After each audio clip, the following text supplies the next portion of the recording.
Hello, everyone. Welcome to Making Accessibility a Design Problem.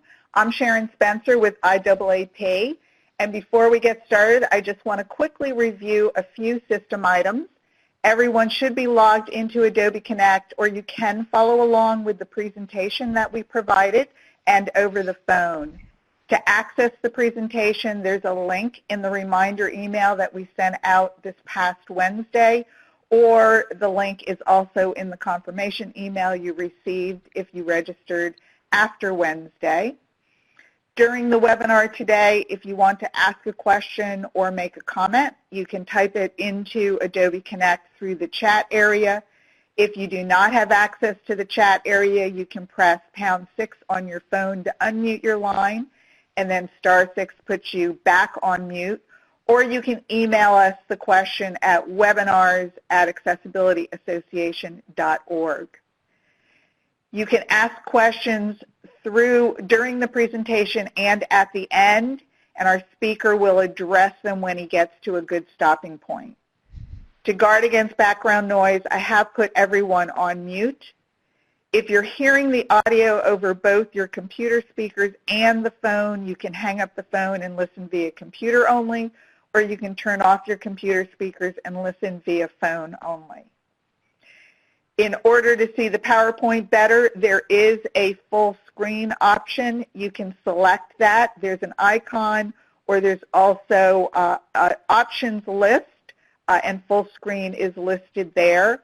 You will need to select out of full screen mode in order to access the chat area. And lastly, I want to remind everyone that we will be recording this webinar.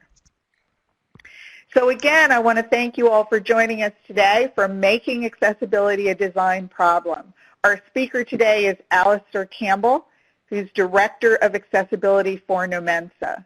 Alistair has a background in psychology and is an expert in human-computer interaction. In 2001, he helped establish Nomensa in the UK, where he is the Director of Accessibility and a user experience practitioner. He's worked with some of the UK's biggest brands across both the public and private sectors, and that includes Sky, DirectGov, British Gas, the BBC, and the British Library. So we are delighted to have Alistair with us as today's speaker. So Alistair, thank you for doing this webinar for us, and I'll turn things over to you. Thank you, Sharon. So I put this together as kind of a behind-the-scenes, almost a director's commentary on a workshop that I've been doing for a few years now, really aimed at designers to address the problem that accessibility is often left too late. It's seen as a design problem and often something for later. But during a project, when you get to that later point, all sorts of issues become apparent that really should have been addressed earlier. So I will move slide. So as a quick overview, the workshop itself has an introduction, and it goes through a particular framework of how to explain accessibility. Later on, there are some exercises which are really targeted at designers, and a section about how it integrates with their process. There are, as I said, many ways of explaining accessibility. This is my one, and it's very much aimed at designers. So as a behind the scenes, it's more about what I have found to resonate with the audience. And as I'm going through this, because of the nature of it, when I say you, I mean the people in the webinar who are listening to this now. And when I say they, that will be essentially the trainees, the people who have been on the workshop that I'm kind of reporting back on in a way. So I won't assume that people can see this. I will try and explain things as I go along. Yeah, it's very much about things that have really helped to resonate with designers. So the guiding principles, so these are things that I'm reporting to you. I found it best to always try and ground examples in their work. So if I'm going in and doing this training with a client, ideally we'd have either done an accessibility audit on their website or application. But even if not, we would grab some screenshots and do some little tests or examples and demos that we use later in this training. And it's really to provide a simpler framework to approach accessibility. So rather than going through lots and lots of small issues that build up into an accessibility picture, I try and frame it in a way that they will understand more easily. Which again, and as we go through, a lot of it will be about emphasizing how early that people can tackle or define how accessibility should work. So, starting off with the introduction to accessibility, I started with usability. So I've put up on screen apologies for using a Venn diagram, but it does fit on this occasion. And I start describing accessibility in terms of usability. So the definition of usability revolves around making things easy to use for people with particular easy to use for people in a particular context using particular technology.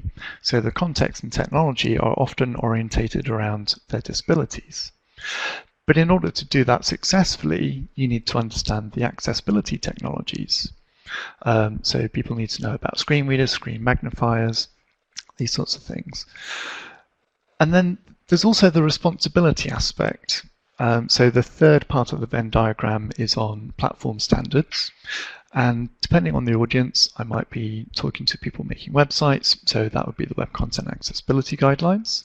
Or there might be application developers, so it might be iOS or Android guidelines. But I just make the point that in order to know what they're responsible for, it really helps to know about their own platform standards. So usually one of the first questions I get is around who are we talking about. So I put up some disability statistics, which are UK based. I believe the proportions are similar in the US and elsewhere, but it shows that it's millions of people for various impairments. The government statistics do tend to put it at almost 1 in 5 people, if you include those over the age of 65 who might have mild versions of the various impairments. I also point out it can be, or it's usually a smaller number of people who are completely blind or completely deaf. So when we get to talking about screen readers and screen magnifiers, people understand a little bit more about the proportions. However, trying to build empathy at this point, it's quite important to talk about disability more as the sort of mismatch between somebody's abilities and the interface that they have. Microsoft has done some good work in this area. They have a sort of toolkit you can download which has these icons showing somebody with one arm is similar in terms of their interaction to somebody with an arm injury, which is a temporary item, or a new parent, which is a very temporary item.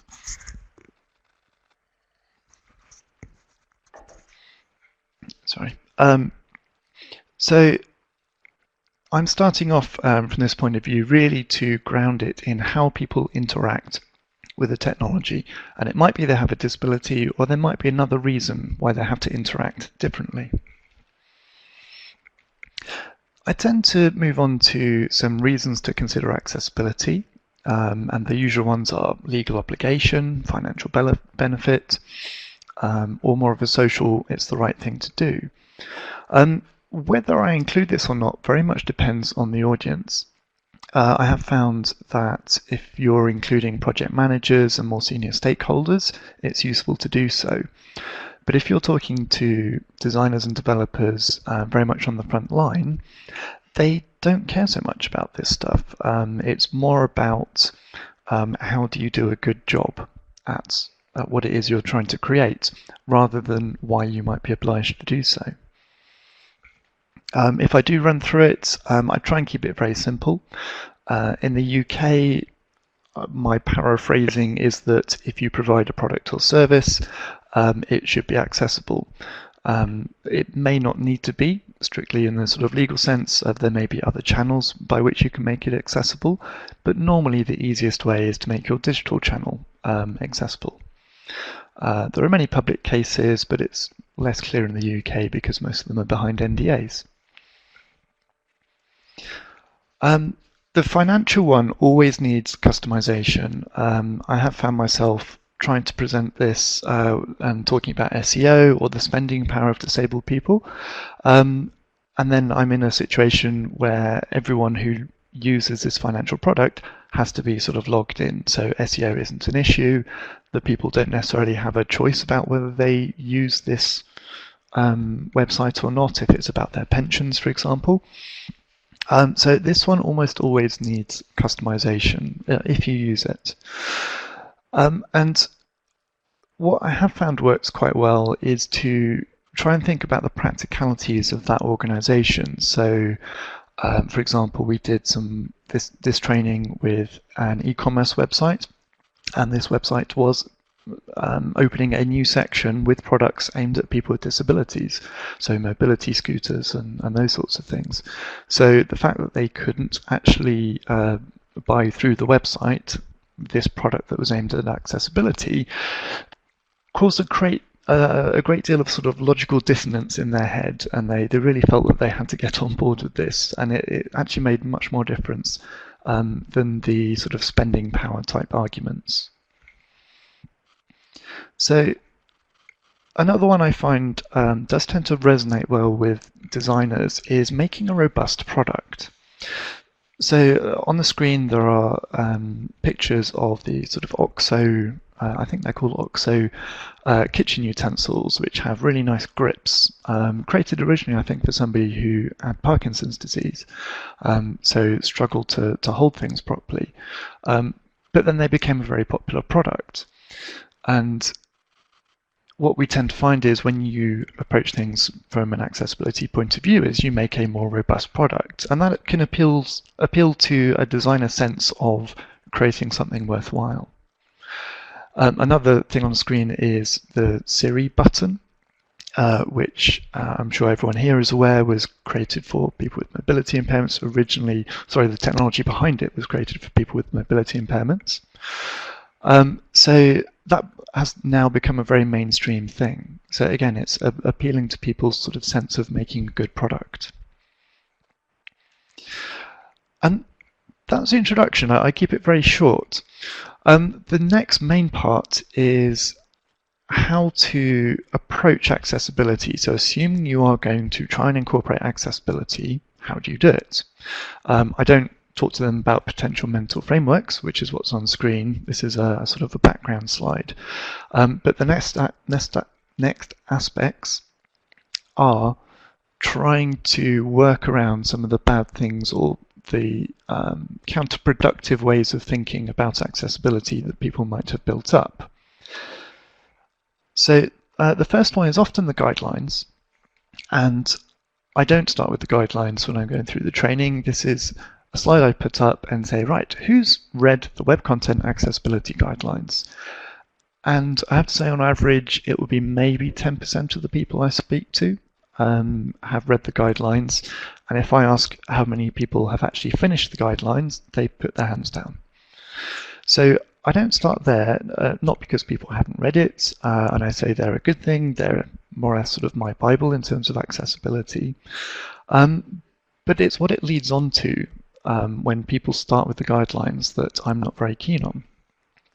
My next slide is a red carpet going down some stairs, and it's got two rails more or less bolted on top of the stairs, and it's very much what happens when you leave accessibility too late.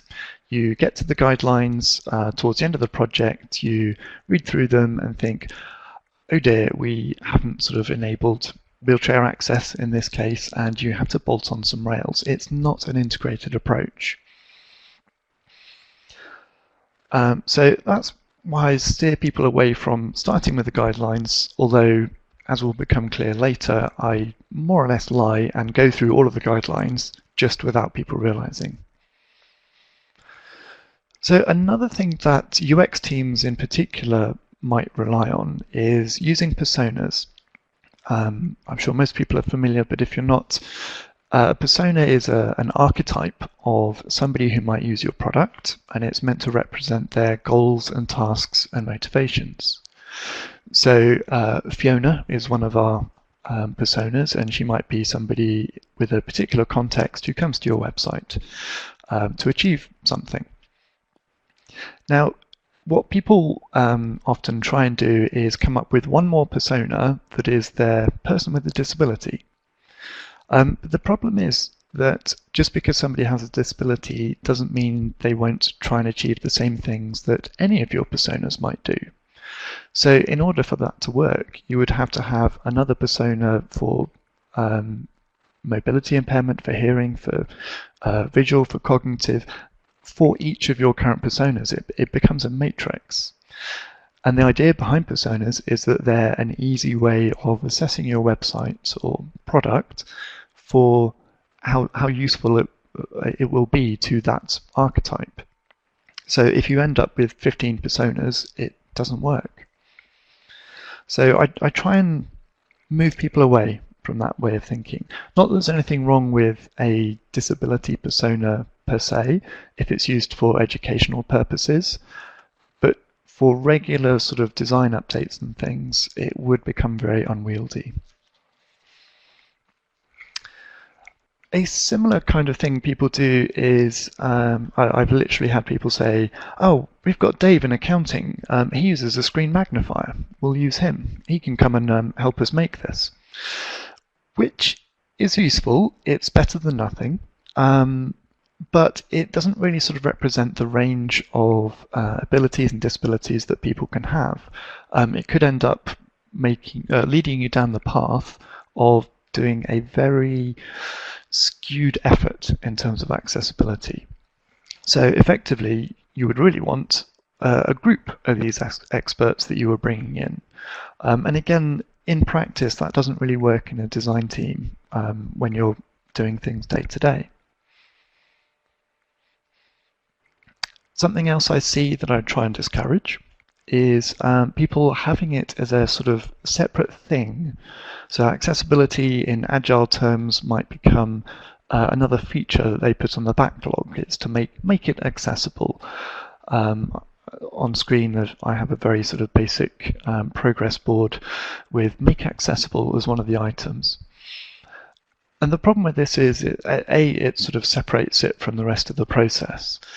And also, it tends to be the thing that gets stuck. It doesn't make it into the in progress because there's always features that need doing. But really, the core problem is that it needs to be part of every feature. Accessibility needs to be part of the sort of done concept in Agile, and for every feature, not as a separate one. So one of the other questions I tend to get is, how would I design for somebody who's got a vision impairment? Which, as I'm sure this audience knows, is very difficult. So I sort of talk them through, well, somebody who has a low vision might use a screen magnifier and a mouse, which is a very different interaction from somebody with no sight who would use a screen reader and a keyboard. I then try and make it look appropriately complicated by pointing out that people with cognitive impairments might use a screen reader because it helps to have things read out, and maybe run through some other examples that people wouldn't necessarily predict in terms of how a disability affects their interaction.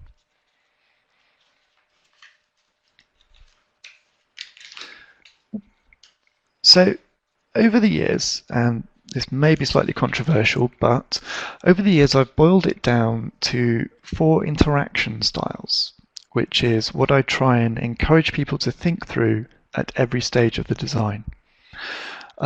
Those are keyboard only, but you can see the screen. And I include speech recognition in this category, so it's all the sort of keyboard-like non-mouse devices. And then the next category is screen magnification, or making things bigger in general. Screen readers have their own category. And cognitive and deafness might seem like an odd grouping, but it's the non-technology group who may look at an interface in the same way as everyone else, but not necessarily understand the same thing. So this isn't trying to be a new grouping for WCAG or anything like that. It's a way of thinking through how you design an interface at every stage in as simpler a way as I could devise. So what I do in the next section of the workshop is for each of these interaction types, I try to make it about people, so personalize it in some way, provide an example of how of somebody who would fit into this category, describe the technology or the scenarios that that person would be in, and also get people to try it out, try it on their own work, which we'll go into much more later. When they're trying it out, making sure that they run into the kind of issues you would expect them to run into, and then ask them what we should do about it, which is essentially how I work back in the guidelines. So I try and make sure we tick off each of the guidelines as we go through. So into keyboard only, and I put Stephen Hawkins up on screen. I find it useful to start with a famous person. It's also very beneficial because there was a film about him quite recently, and I can ask, how does he use his computer? And often someone will have noticed enough, or at least they will have the concept, and then we can start talking through switch access, so having a one-button interface. You do need to generalize and make people aware that it's keyboard-like devices. But on top of Stephen Hawkins, there's a good video that is generally available called A Pivotal Role in the Household, which goes through a lady in France using her computer to do the household chores. It's a very good video. I'll make sure there's a link to it later. Partly because it shows how a switch device works, but also it helps people get over their assumptions about what people with disabilities can do. So my usual example is, just because somebody's blind doesn't mean they won't buy a skateboard.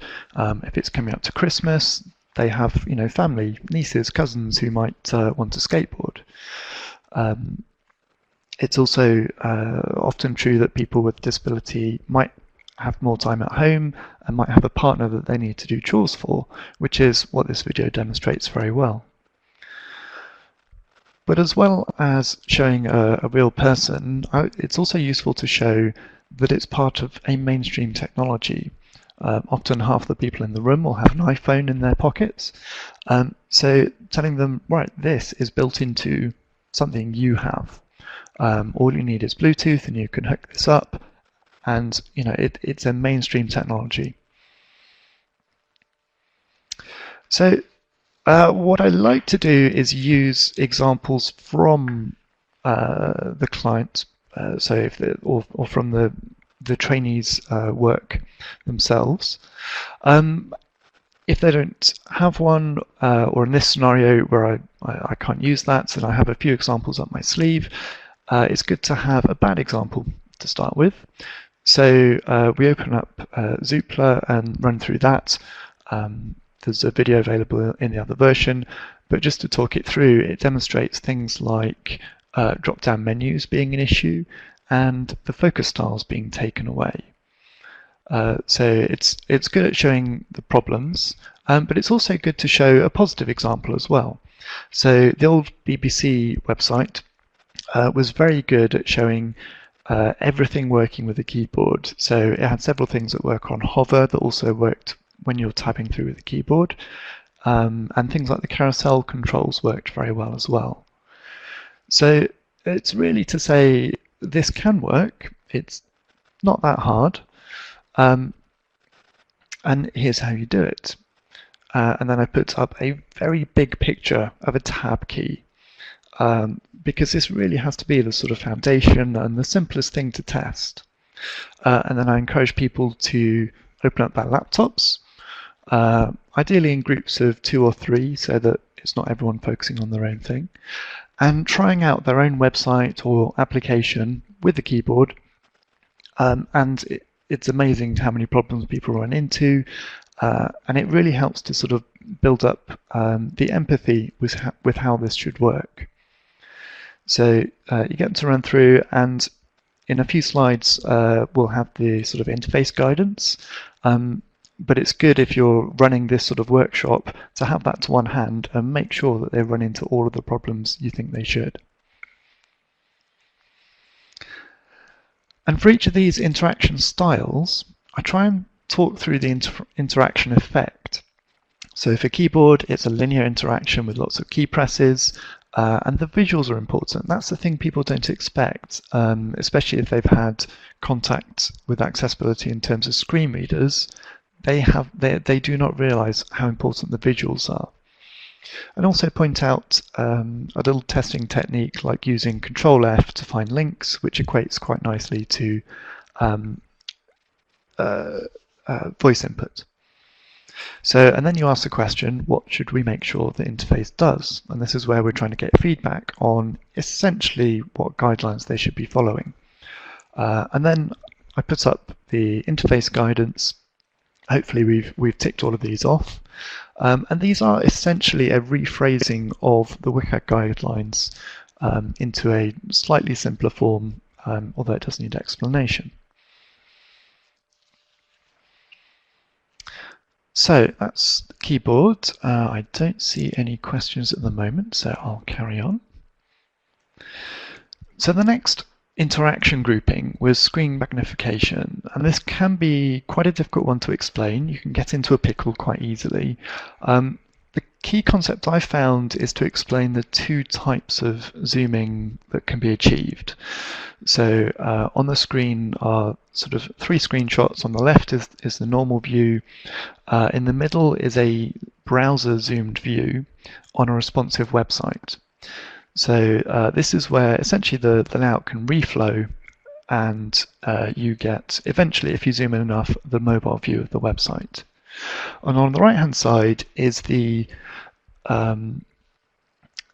magnified view, which equates to either using a magnifier or having a non-responsive website where zoom will act as essentially as a magnifier and create lots of horizontal scrolling. So I don't have a particular person in mind for this one, so what I try and do is demonstrate it. I put up screenshots, ideally of their website, but I'll take Amazon as an example in this case, and I simulate a visual impairment, so essentially I blur it in a graphics tool, and then zoom in. So I zoom in sort of 2 or 3 times just to say, okay, this one isn't responsive web design, therefore we have lost half the screen as we zoom in. And it's good to do a good example as well. So this is the Microsoft website. Excuse me while I take a drink.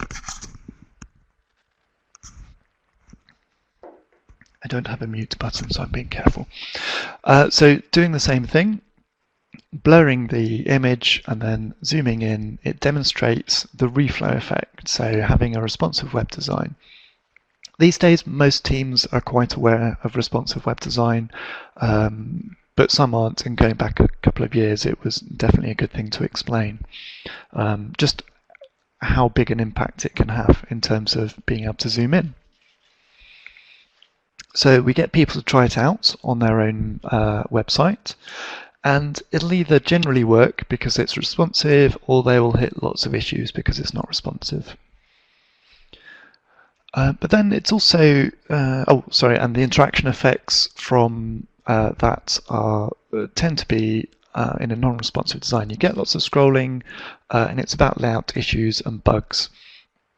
Good contrast on text obviously helps, and I cover that in more detail a bit later. So the other aspect is screen magnification, so going beyond browser zoom into having a full screen magnifier. And this would be a video of Overclockers UK, and I just demo zooming in with a screen magnifier, and that is the point where people really click and understand what it is. Because you can show screenshots of this, unfortunately like I am, and it doesn't click until you start seeing it moving around and using the mouse to move your interface. So that's really the point where a lot of people understand what a magnifier actually is. So the overclockers is a bad example because I try and buy a mouse and I click on the button and nothing apparently happens. Because we're zoomed in, using the screen magnifier, we can't see what happens to the basket, which is way out of our field of view. Then I show a good example on John Lewis, where you add something to the basket and the button itself shows you that something has happened, and an alert about your basket appears right under the button, so it's very much within your view. I do temper that slightly by showing how the mega menus work, which is to say, not very well, because if you try and select something on the edge of a menu, it disappears very quickly. So again, I get people to try this out. On a Mac, it's fairly straightforward. On Windows, it's straightforward unless they're using a corporate laptop, in which case the magnifier might either be disabled or reduced, in which case usually some people in the room will have some iPhones or Android devices which we can use instead. So we then talk through the interaction, and it's worth noting when people try this out, remind them that they're not just using a keyboard, because going from the last exercise they were using the tab key. Here we are trying to emphasize, right, this is using a mouse, and it's a very mouse-driven interaction. Something I've noticed people do in usability testing with screen magnifiers is they often zoom out at the start of a task and then zoom in to complete the task. So that's something I encourage the participants to try out as well. So then a simple example on contrast, where I pull up an example. In this case, it's a conference website from a couple of years ago, and it has a white on orange menu. And then if you simulate a moderate visual impairment in terms of contrast, that menu more or less disappears. So then I pull up the color contrast analyzer and say, look, this is entirely predictable. There are strong, simple guidelines for this. Select the foreground color, select the background color, and this should not be a problem. So as soon as people understand that there's a simple test for it, it's usually an argument won.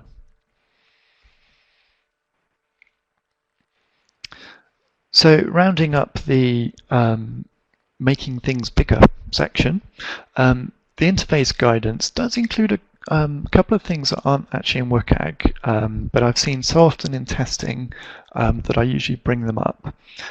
So the first one of those is keeping changes close to the user's action. So in the case of a basket, if somebody clicks on a button, you should know that something's happened. The layout testing tends to be quite closely associated with their support for mobile devices. So usually that is taken care of. And the other one I point out is watching for large areas of white space, so that if you're using a magnifier and click a link in the bottom right hand corner, if that on the new page is just an area of white space, you might not know anything's happened. And the other two, using text rather than images of text and checking for contrast, are standard WCAG guidelines.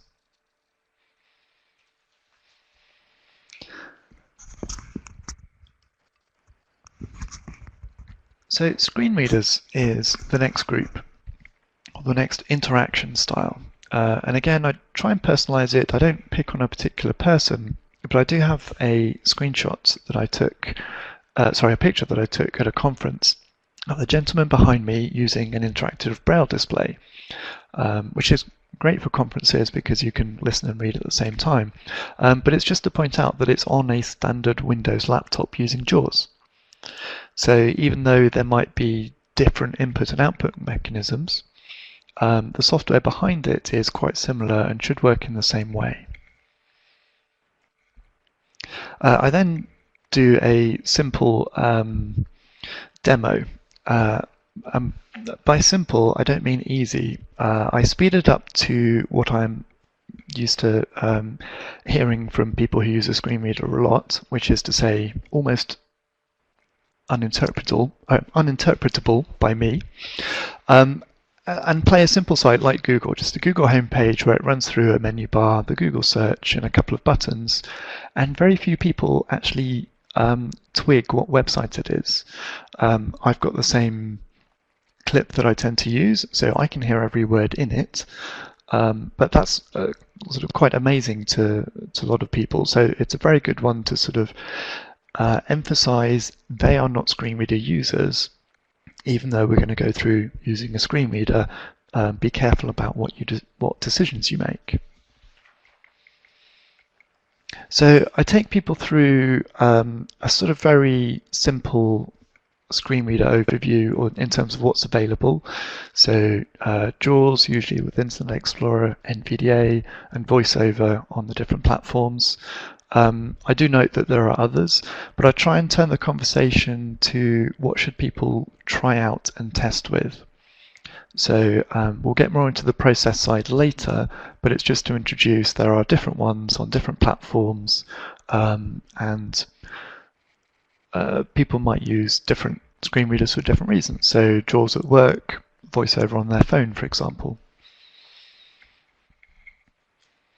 I also try and introduce the accessibility stack. So it's just a little diagram with boxes for website, the browser or application, the operating system, accessibility API, and the screen reader. For a couple of reasons. One is showing that you can't detect screen readers because it's not the screen reader that's using the website, it's the browser. And also, if you run into bugs, if you don't understand about the accessibility stack, it's quite difficult to track down where that bug might be. Is it with the website, the browser, or the screen reader? I then run through a simple demo. So it's a made-up website which just has a sort of header, some navigation, some example content, and I run through that with a screen reader, demonstrating things like skipping headings, how tables work, how an ARIA tab control works. And what you tend to see people's eyes opening up about is how it reads out content and the structure of the page.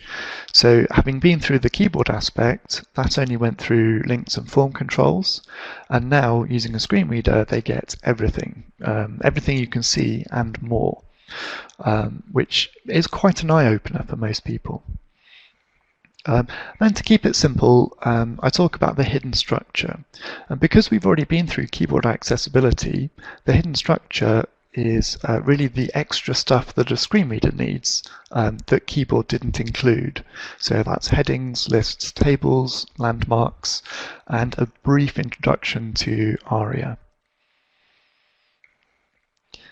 And because it doesn't necessarily come through from using a screen reader, to build on that talk of the accessibility API, I show a screenshot with something like Gmail. I highlight the Compose button and then use the Accessibility Properties Inspector to say, look, even though the markup is terrible because it's Gmail, everything is a div. I mean, the nesting on those divs is rather extreme, but when we look at the accessibility properties, it's fairly straightforward. It says role equals button. So it shows there is a simplicity to it. You just have to get the markup right. So then we tackle the interesting task of trying out a screen reader. And I have to say, be careful when you do this in a large room with lots of people. Break them up into groups of 3, 4, maybe even 5, depending on how many people you have in the room. And what I tend to do is encourage people to try out VoiceOver on an iOS device. Because the instructions for turning it on are fairly straightforward, I've put them on screen. It's 4 screenshots side by side, tap, tap, tap. And what I'd ask them to do is to put it on the accessibility shortcut so that it's easy to turn on and off. Before I did that, I had quite a few instances with people coming up to me after the workshop quite sheepishly and saying, can you turn this off for me, please? Because they couldn't work out how to turn it off. So in terms of a demo you do in a workshop, it's definitely doable, but put it on the accessibility shortcut and then get people to turn it on after they've got to the website. So if they're testing out a website, get them to the website, they triple click home, they can try out VoiceOver. I usually have a handout with just 5 commands, next, previous, that sort of thing. And that's fairly straightforward. And as long as there aren't too many people with the voices on, it is controllable. So then talking through the interaction effects, I draw the parallels with keyboard access. It's very linear, but emphasize the differences. So you have much more power when you're using a screen reader to navigate by structure, such as headings and landmarks. It's worth talking through when to use hidden support text. So if you want to add a hidden heading, for example. And if there are developers in the room, I will tackle that changes in the page can be hidden. So if a page is very dynamic, Windows screen readers especially might not update things. I also point out that it depends on learned keyboard commands, and this is really from a customer services point of view. If you get somebody using a screen reader emailing in saying there's a problem, be diplomatic. Because it's based on learned keyboard commands, it's very difficult to swap unless you're something of a power user. So responding back to people and saying, please try a different screen reader, isn't a diplomatic response.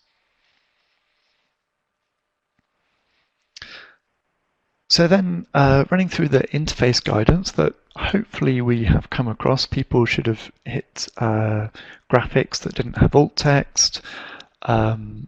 If people go to YouTube or they have videos on the page, we talk about audio not playing automatically. And then people are probably familiar with WCAG 1.3.1, and I talk about that as design should be represented in structure and metadata. So one of the exercises we'll come to later is about taking apart a design and doing the structure on that. So, and use standard form controls whenever possible. I also give people another route in. So if you don't want to, or you struggle with using a screen reader, I give them some links to install the Web Developer Toolbar, and on screen is a demonstration of highlighting all the structure in that page that we looked at with the screen reader. It's also worth talking through what makes a good heading. Especially if there's people in there from a content point of view. So the main thing I try and convey is that it should not be the same as big text. So talking about headings as 4 sections. So heading 1 is the main title, heading 2 is for sections, heading 3 is for subsections, and there should be content under each heading. And once you convey that, people tend to understand how to do headings properly. And usually play a game, so I put something like the BBC website up on the screen and get people to sort of shout out, right, what's the heading 1? What are the heading 2s? And you quite often run into little issues and go, so there should be a heading 2 on this page, or sorry, a hidden heading 2 to say this carousel is actually the news of the web page. So going through an example really helps, especially if it's their own example. And the same thing for alt text. These are the two main ones I try and tackle from the point of view of quality and appropriateness. So people understanding not just that you need alt text, but what good alt text is. And my favorite part of that advice is, imagine reading out the page to a friend over the phone. How would you describe the image? And again, follow that up with an example. So Amazon's probably quite a difficult example, which makes it quite good. And you have things here where some of the products have text next to them, so arguably the image should have no alt text, and some products don't. So it's quite a good example to talk through those differences. Right, so the last of our interaction styles is deafness and cognitive. So it's the non-technical group, and it's very wide-ranging, somewhat difficult to get grips with. But I group them together because they tend to be about language issues. So cognitive can cover everything from learning disabilities, being on the autistic spectrum, dyslexia. There's even a good book called The Man Who Mistook His Wife for a Hat, where the person couldn't recognize objects, including his wife. And that leads to people looking at an interface, and the picture on screen is a signpost which has three directions on it, all labelled public footpath. So I got to the signpost and I had no idea where to go. And that's the effect I've seen in testing, is people getting to a menu or having to make a decision and not knowing where to go because they didn't understand the language. And I group cognitive in partly because the education system, at least in the UK, used to be pretty terrible for people who were deaf. And there's a lot of older deaf people who are functionally illiterate and really struggle with on-screen language. So sometimes with the addition of not being able to hear audio, the effects in testing are quite similar.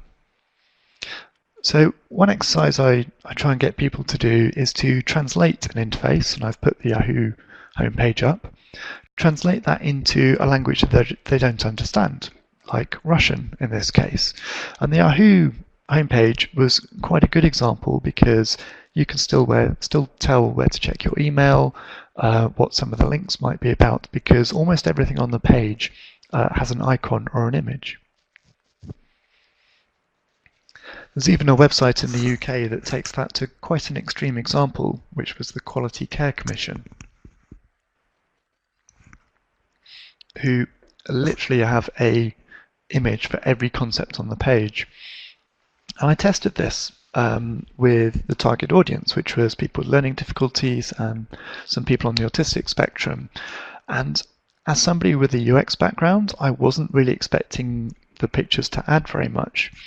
But what I realized was the target audience would spend more time analyzing those images and they got more out of them. So whilst I don't expect everyone in these workshops to be able to do this, it does help to swing the balance of accessibility back to having images, having videos that help people. Because often people are coming to this workshop with the idea that accessibility is about screen readers and text only.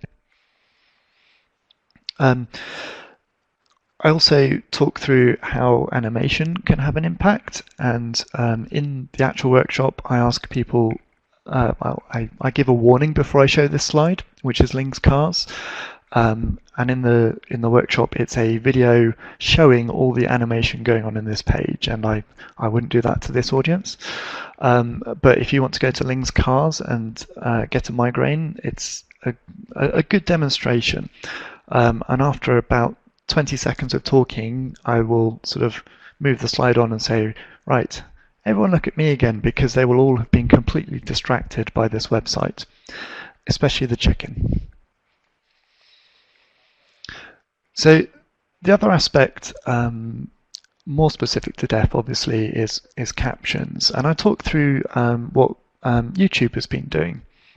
So the biggest difficulty most people have with, or used to have at least, with supplying captions was actually making them. Going into some obscure XML format, working out the timings, all that sort of stuff, which is now automatically done on YouTube, and there is an interface provided to go and update them. So that's generally in the good category, but it is worth running through what happens if you don't update them.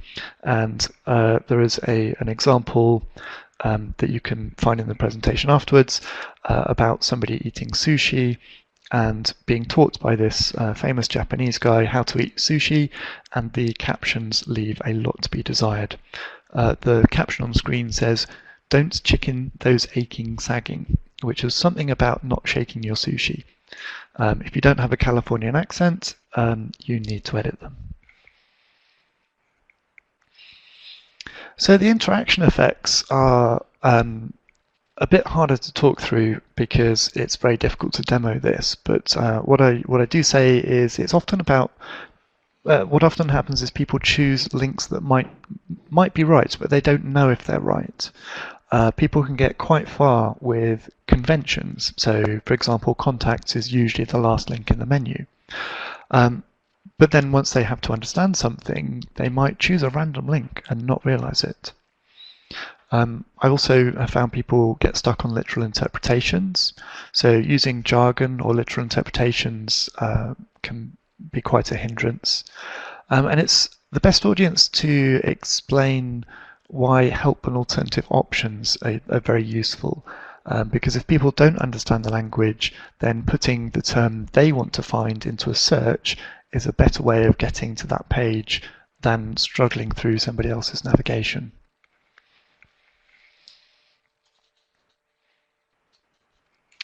In terms of the interface guidance, a couple of AAA guidelines have crept in, but the first thing I say is try and use plain English, and that's for everyone. It actually helps much more people than anything else I can talk through in this presentation.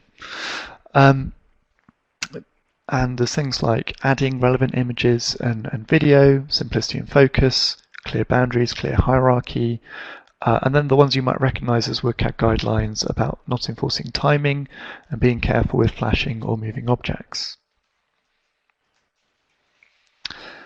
So wrapping up that section, still no questions that I can see. So I just talked through the 4 questions. Can you use it with a keyboard? Can you see it when zoomed? Does it provide appropriate information to screen readers? And is it easy to understand? And I use those because it really does cover your accessibility bases, and it is something that designers at least can use right from the early stages, which is what this next section is about. So having drawn the physical example to rails dropped on top of the stairs, I use this example of an integrated wheelchair ramp, which has the sort of wheelchair access going diagonally up through the stairs, and it looks quite funky. I do admit that it apparently has its own health and safety issues, but it makes for a good metaphor. Depending on who's in the room, I bring up this slide about the ingredients for accessibility, which is to say a project or website needs motivation from the top and knowledge from the team. So this comes from talking to teams and realizing that they're might be quite enthusiastic about accessibility, but say, well, we don't get the time for it. The people higher up don't care, basically, is the feedback. So one of the things we try and tackle is make sure there is motivation from the top. They don't have to understand it, they just have to want to do it. And then this next section, I have to gather information from them about what their process is. So when they start a new project or when they're updating an old project, what stages do they go through? And it's usually things like scoping, low fidelity design, maybe some information architecture work, high fidelity design, coding, content, QA. It will be things from that list. And then I get them to go through an exercise. So I take all of the guidelines that we have been through, phrased in the same way that they were during the workshop, and ask them to define when they can either define or test each item. And the definition bit is important because obviously at the low fidelity stage you can't test alt text, but you can define who would add the alt text, and a lot of the things you can define.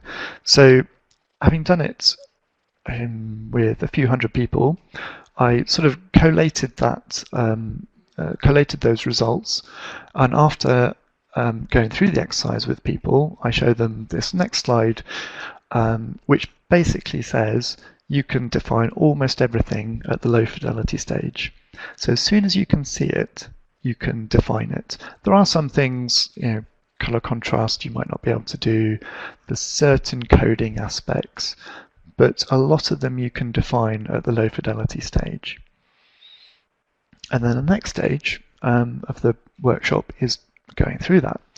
So requirements and planning is often the first stage, or scoping, sorry, I was using different words there. And I try and find out who in their current setup is responsible for accessibility.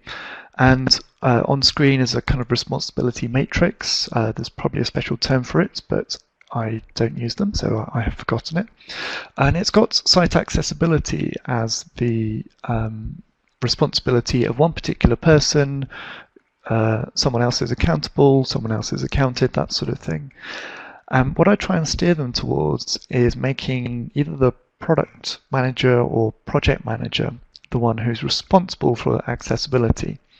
They may not need to understand that much about it, but they do need to be responsible because they have to balance accessibility and all the other criteria that go into their project or product. The next aspect I try and get people to think about is what are the practicalities? So I've put up a picture from a National Trust property, which is an organisation in the UK who look after all these old houses and people go and visit them, and they have a membership scheme and that sort of thing. And each of these properties has certain physical disability aspects. So it might have wheelchair access, it might have audio descriptions effectively.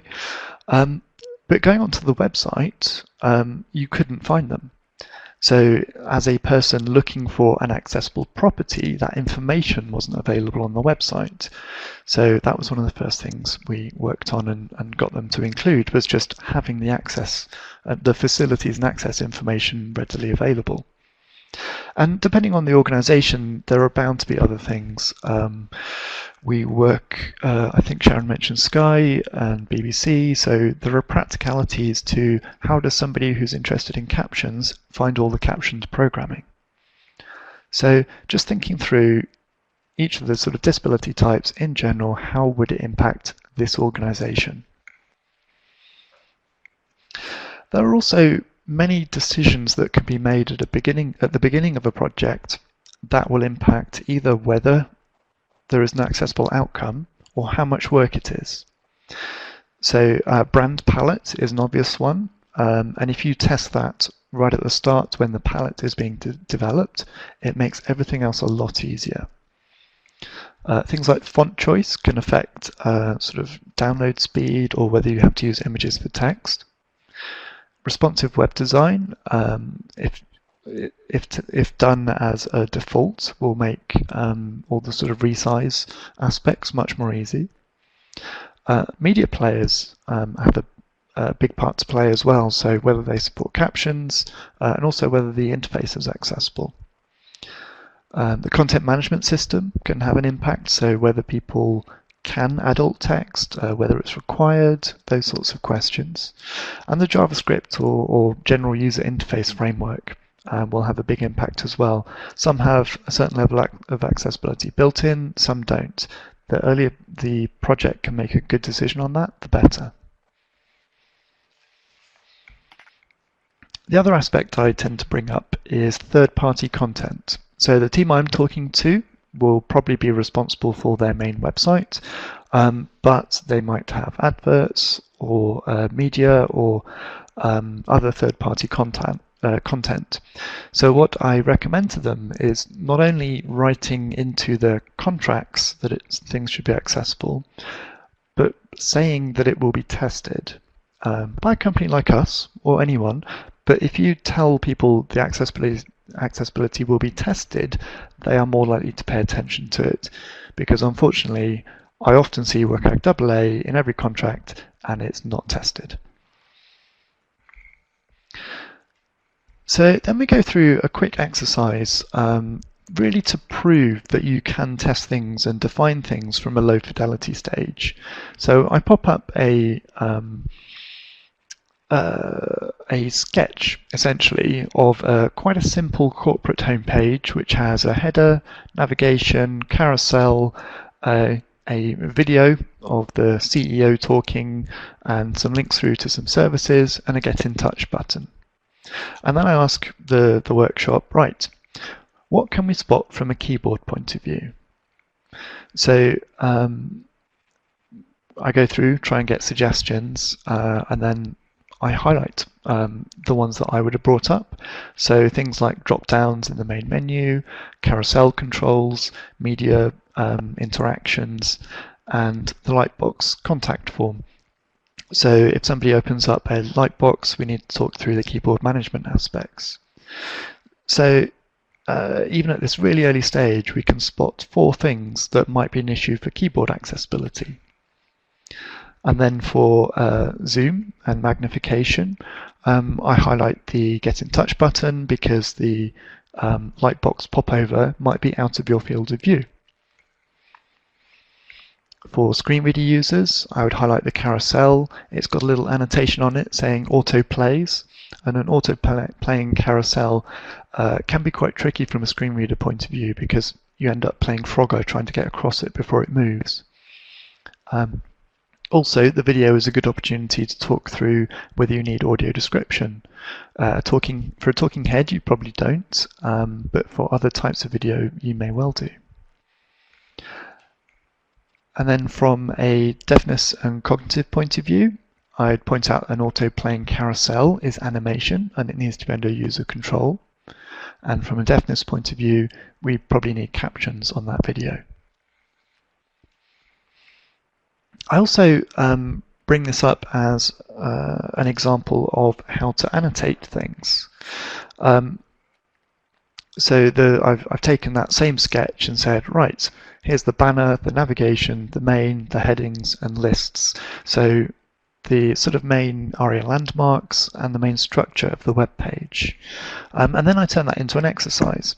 So ideally, this would be done with a big A3 printout of their homepage, or maybe a product page, or a reasonably complex page, and get them into teams of 3 is usually best, because the person in the middle can scribble things and they can have advice from either side, and get them to mark it up. So on the screen I will show them, here are the landmarks you need to put in, here are the HTML elements you need to put in, and if you've chosen it, you can choose whether to include tables or other elements. And it's useful to have a sort of Blue Peter style one I made earlier. So on the same one that they've just done, you pull it up and go through the results, and be quite prepared for there to be disagreements and differences from what you thought it should be. Having that discussion is really useful.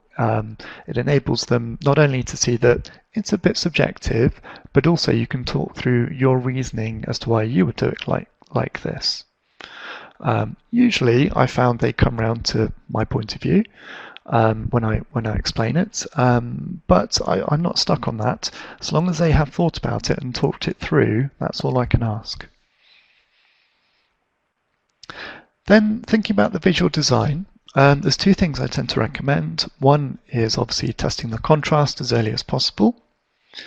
But the other that quite often takes a bit more talking through is annotations. So I put up an example of, well, if you're going to define your hover styles, also define your focus styles. Make sure that that is part of your design deliverables.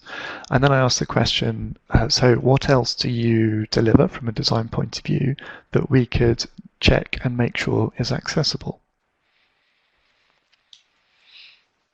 And then moving on to implementation.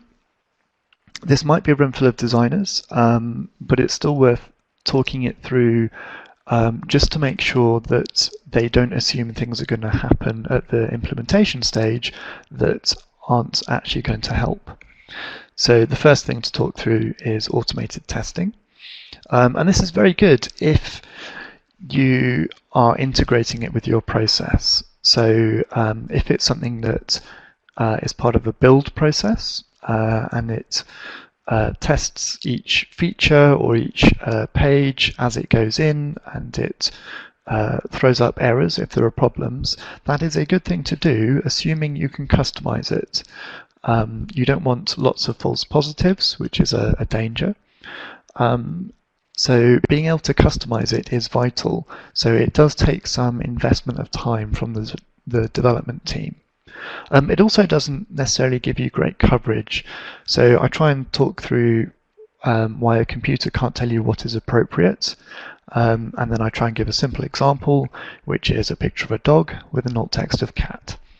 That usually gets a little chuckle, but it does help to drive home that things have to be appropriate.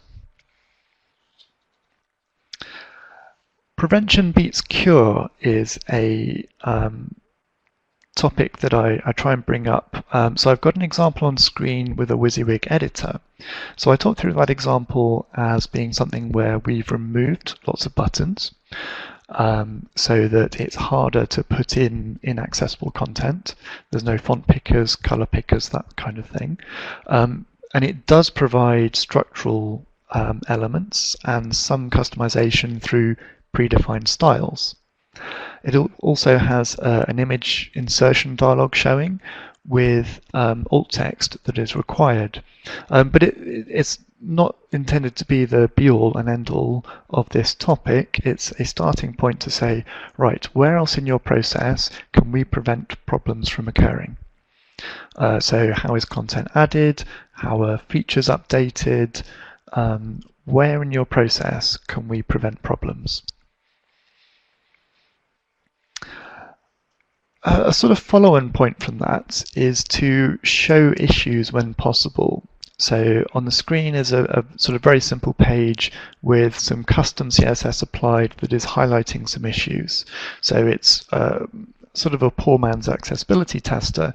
It's not intended to be an overall accessibility tester. It's the kind of thing that's good for content editors.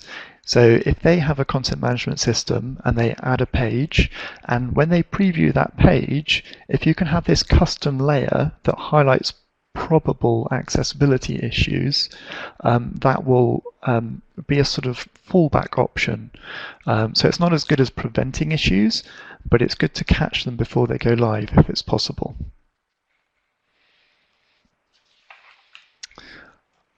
I also talk through not just training and accessibility, which is a little bit meta because that's what this is, but how to integrate training. So the most common example we have is if you're training people to use a content management system, don't teach them about the content management system one day and accessibility a different day. Integrate what they need to know about accessibility into the content management system training.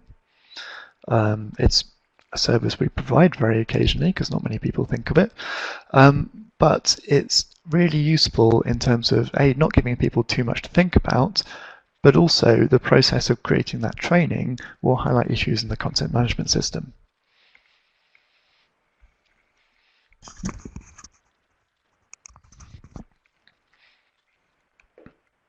And then, almost finished. Testing.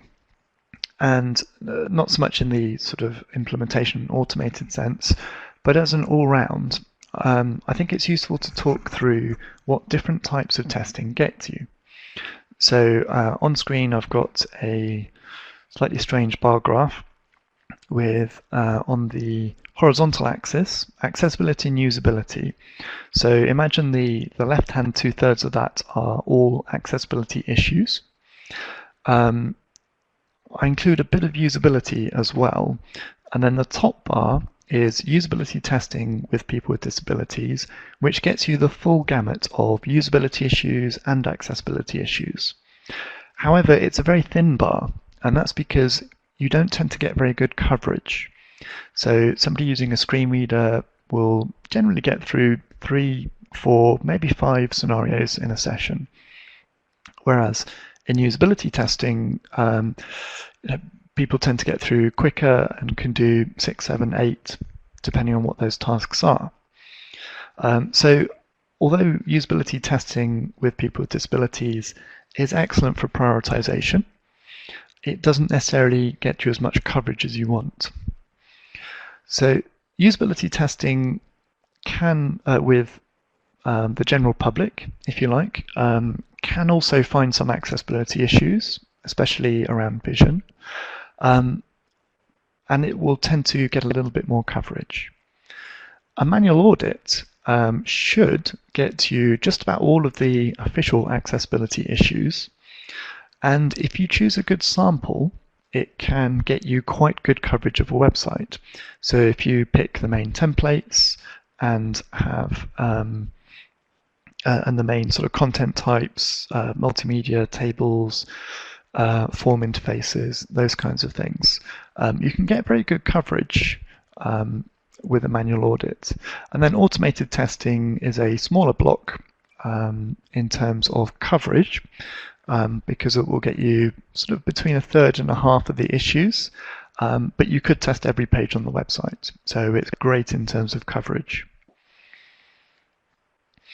I find that's a sort of very useful thing to talk through, partly commercially, so people know what they are buying in future, and partly for people to understand what, when they should be doing testing and when to get help with it.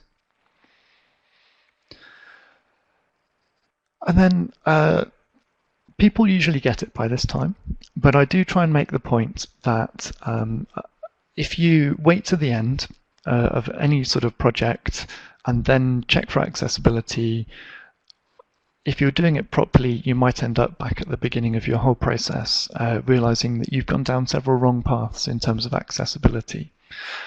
So the smaller sort of iterations you can do, the less time between testing, the better. So the title of this slide was Make Smaller Circles, which is quite a popular sort of UX meme at the moment as well. And I have kind of rattled through that. Sharon, did we have any questions?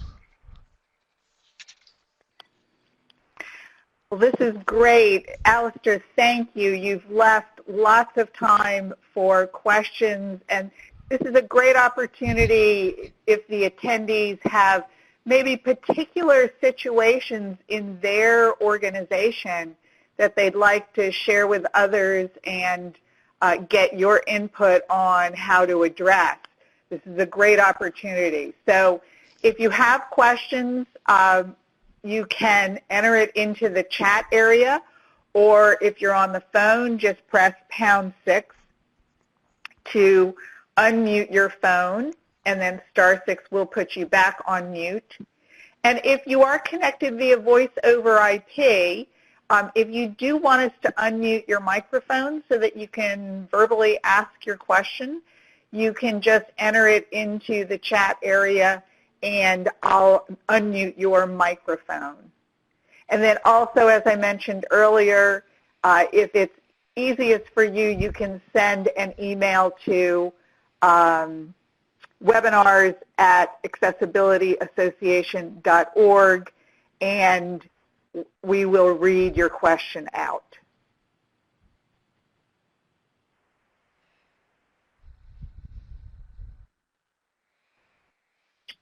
Do we have any questions? It's probably worth giving people to think about that. Yes, they're thinking, and I can see they're typing. So, and like I said, this is great. Alistair has left a nice amount of time for questions in our webinar today. Sorry, it didn't take quite as long as I thought. I'm just going to find a link for people.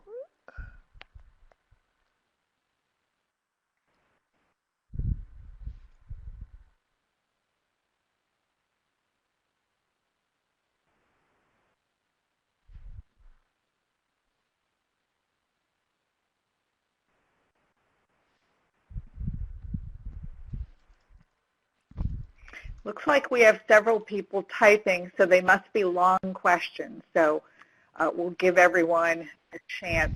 Here we go. Great. Well, we got some great feedback that this was very informative. So, Alistair, thank you for doing such a great job. Okay, Alistair, the first question from Diane is, what is the best way to get the upper management motivated to require accessible implementation? That is a very good question. It's kind of the $64,000 question. What I try and do that has been working mostly, but not always, is essentially, so the situation, I'll describe my experience. So we would often be hired by a sort of a web manager sort of position, or a someone in a sort of medium position in the organization. And what we try and do is get them to arrange half an hour with their upper management, or parts of their upper management, and just let me present to them. And I cover actually similar sort of content to what we've just been through, but very condensed and very to the point. And if they can give me half an hour, I can usually persuade them of two things. One, it is worthwhile doing, but also it's not that hard. And I think that's probably the key thing, is if you persuade them that it's not that hard for the project teams to do, they are much more willing to say yes.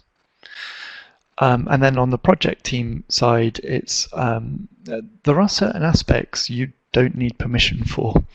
If the upper management aren't going to notice you've added accessibility, they're not going to complain. So for those aspects, I would encourage people just to do it. But in terms of persuading upper management, it's a cost benefit for them. So you need to reduce the cost and increase the benefit. And for me, that the easiest way has been to say, look, don't worry too much about the state of your current website or whatever it is. And what we'll do is try and put the processes in place where accessibility is dealt with during the development. It will add little, if anything. You should not notice the addition in terms of accessibility. And we take it from there, basically. So I don't think there's any one way. You need to find out what they care about. But from my experience, it's reducing the cost, in their minds at least. Thank you, Alistair. And I do want to let everyone know, Alistair has posted the link to the checklist that he mentioned, the checklist that he uses in the workshop. He posted that to the chat area, but I will also post it on the handout page. All of you have the link to the handout page, and we'll include it in the post-webinar email that we'll send out either today or tomorrow. So I'll go ahead and post it on that page so you can also access both the handout and this checklist from that web page. We have a couple more questions. Glenn asked the question, how would you approach training for designers that develop software and hardware as opposed to websites? That's a good question. So software and on the software side, we do that for mobile, as in iOS applications and things like that. And it's quite similar. I changed the examples. So the concepts are very similar. Almost everything you can do on the desktop now we can do on mobile devices, so switch access, magnification, screen readers, etc. So the principles are the same, but the platform is different, essentially. So the hardware side, I'm going to plead a little bit of ignorance on. I've never had to tackle that. But off the top of my head, if I was creating a proposal for that, I think I would try and follow the same principles but dive into their sort of current examples. It's not something I would want to do off the cuff. I think if a client approached us to do that, I would try and have a meeting with them first and find out about their product, what sort of technologies they use, that sort of thing, so that again, I'm going back to that very original sort of introductory slide. It's about understanding the usability and the access technologies, which we generally do, and then it's applying those through the platform standards. So same approach, different examples. And Eliana asked a question. I'm sorry, Alistair, were you going to add something? Yeah, no, I was just reading Eliana's best response to what is the least we can do and still get it right. Yes, I've heard similar things. I try and avoid tackling that from a guideline point of view. So the least they need to do is everything that we've just been through in the workshop, because that's essentially equates to WCAG 2. But in terms of how do we prioritize, I think I try and translate the question to what is it we need to prioritize? And for that, I would take a much more of a UX approach and say, well, what do people need to be able to join your website? There's a sort of tree falling in the woods type issue. For example, missing alt text in an image in the footer that nobody ever gets to. That is my tree falling in the woods. Frankly, I don't care. If no one ever reads it, it doesn't matter. But if they can't buy something, if they can't access important information, those are the things to prioritize. My ideal response would be, let's do some testing with people and see what happens and get them to view that. But I realize that needs budget. So yeah, I'd try and translate it to how should people be able to use our product, and prioritize it from a UX point of view.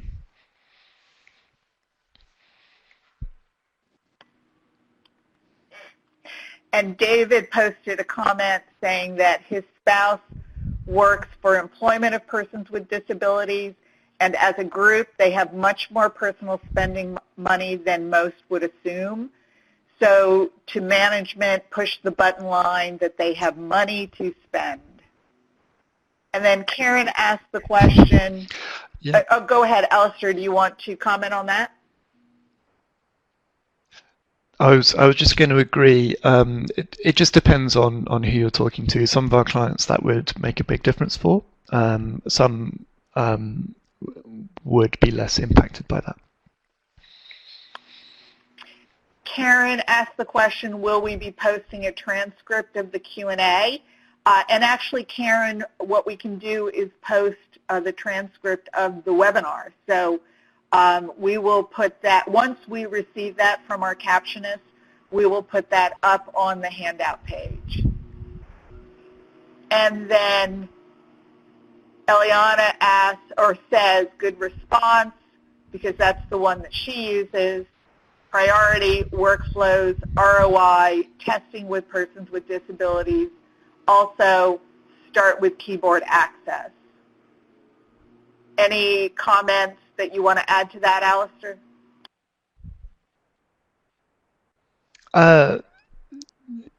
No, it's just in agreement. And yeah, starting with keyboard access is a really good one because it's such a sort of foundational thing, and it's so easy for everyone to do.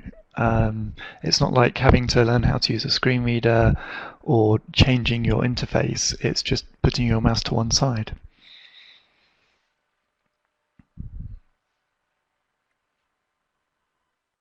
And it looks like we have a few more people typing. We've got about 6 minutes remaining before we need to wrap up. So I'll give it a few more minutes to see if we do have a couple of last questions.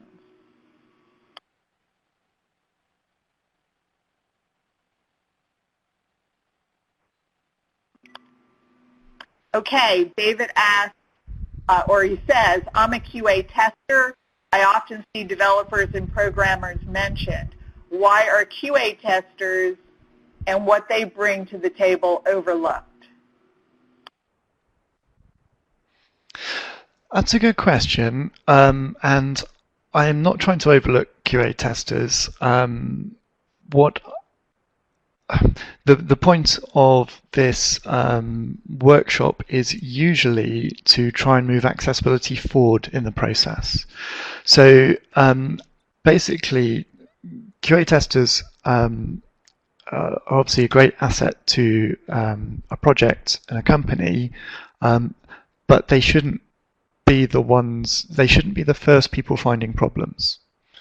It should be that everything has been thought about and defined before it got to them, before it got to QA, basically.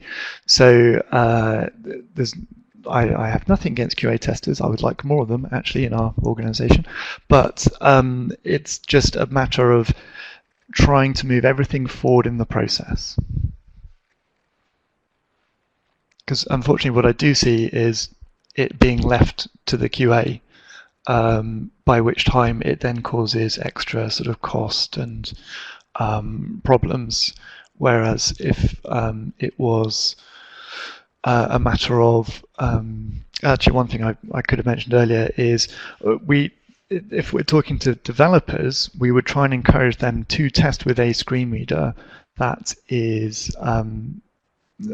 for the screen reader on their platform. So if they're on Windows, we'd recommend NVDA. If they're on Mac, then we'd recommend VoiceOver. And then for the QA testers to take the other side.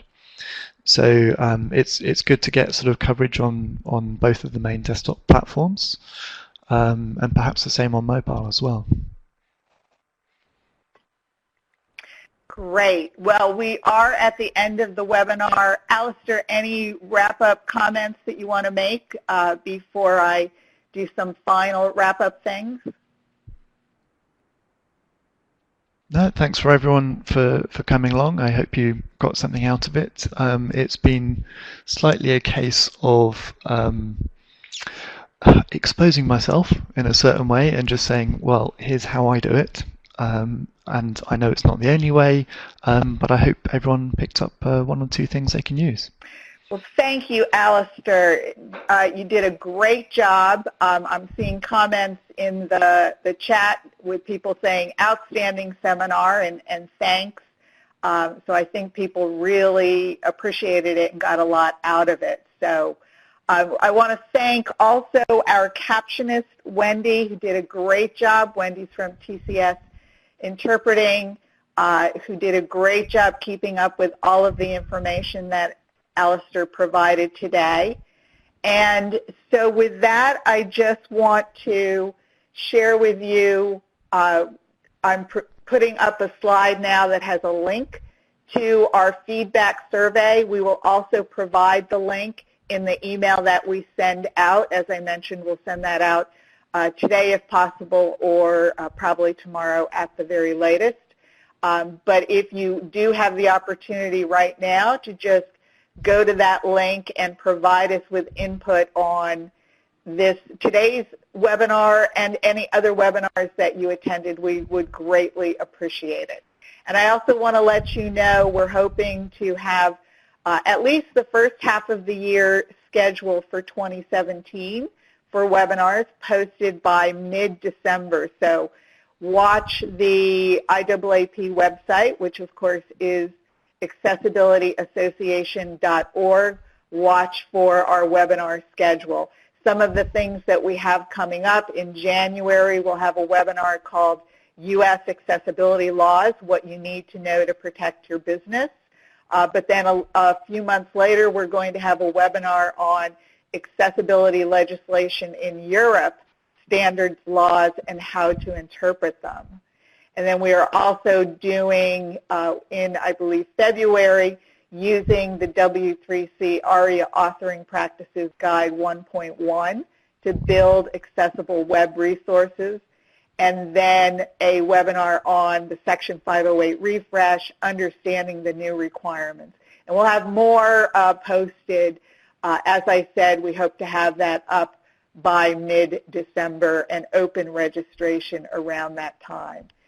So with that, again, I want to thank Alistair for doing such a great job, and I want to thank all of you for joining us today. To get out of the webinar, all you need to do is close Adobe Connect or close your browser, and that takes you out of today's webinar. So thank you all for joining us, and I hope to see you at a future webinar. Have a great day.